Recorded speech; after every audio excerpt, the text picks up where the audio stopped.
They told me for years there was no money in podcasting. Well, they were all wrong. Okay, so starting the business itself, what was it like for you? Because here in New Jersey, it wasn't necessarily difficult. It was just kind of knowing what forms to fill out and who to ask to fill them out for you and how much you pay. But when it comes to like taxes and so many different things, a single member to a multi-member LLC or et cetera, et cetera. So talk me through the process of forming the business, getting the LLC, the EIN, all that stuff, and some tips out there for someone out there who wants to start their own business in your area. So first and foremost is research. You really need to get your research done. What I personally did was I logged on to my local state. So I live in Connecticut. My business is out of Connecticut. Even though I do business throughout the country, what I did was I logged on to my state Department of Labor and took it from there. I made a couple phone calls to find out what I needed to do. And I also joined a lot of networking groups in my local area where there's a ton of entrepreneurs. And I said to them, hey, what do I need to do? What are some things I need to know? And they pointed me in the right direction. On top of that, going into those groups, it was also finding the right bookkeepers, finding the right people that will help guide me with my taxes and making sure everything is set. So at the end of the year, I have a CPA that I can just say, here you go. And they take care of everything for me. So it's a lot of just putting yourself out there and talking. And it's a lot of research and legwork that you need to do. I also help businesses with that at this point. So if somebody's looking to do something like that, I can certainly help guide them into the right places so that way they can find those things or do it for them and present them with everything that they need. What do you think of the networking groups? Because I've flirted with a few of them down here in Jersey.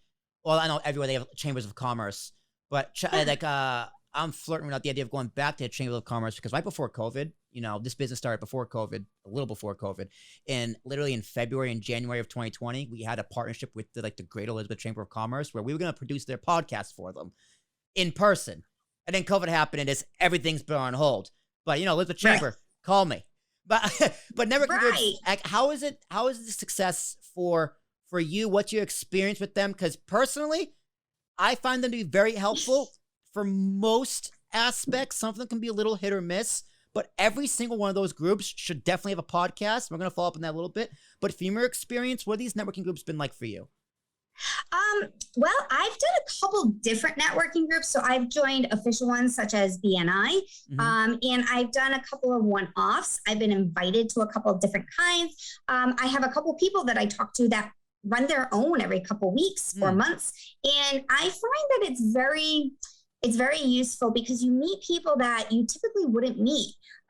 So for example, well, you and I met in a networking group. We did. We would have never connected had neither of us attended that networking group. So I find that they're very, very critical. I tend to do all my stuff virtually because of where I'm located. It's kind of a remote area.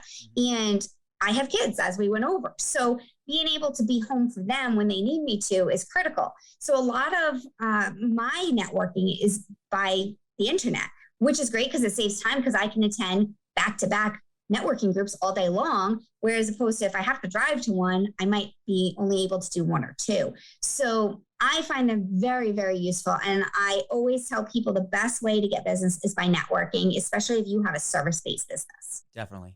No, 1,000%. 1,000%, which is why I like different chambers of commerce or groups like BNI. I'm a little more old school. I like being there in person. I like going to the actual networking event, shaking hands. Zoom has its purposes. Like right now, this podcast is technically being recorded through Zoom. The Zoom feed is going into my graphics package on a separate program, but it couldn't be done without Zoom because, I'm in a pretty heavy populated area, but my studio is in Montclair, which is a suburb, which gives me the option of doing remote podcasting. And as I said earlier, a networking group, the fact that I see someone they don't have a podcast or access to a podcast, is like, well, you're missing out because that group, that meeting we were in, that BNI meeting. Yeah. I like what they're doing over there, but I was like, this whole meeting is a podcast. Like this whole meeting could be a podcast. You take the audio, you cut it up, you edit it around a little bit, get rid of the soft spots, and you could have it be. So if someone missed the meeting, here's the podcast. You can have it on a private feed just for the people in the group. Or if someone wants to be interested in joining the group, you send them an audio file. Here's an episode of the podcast. Here's what a meeting's like.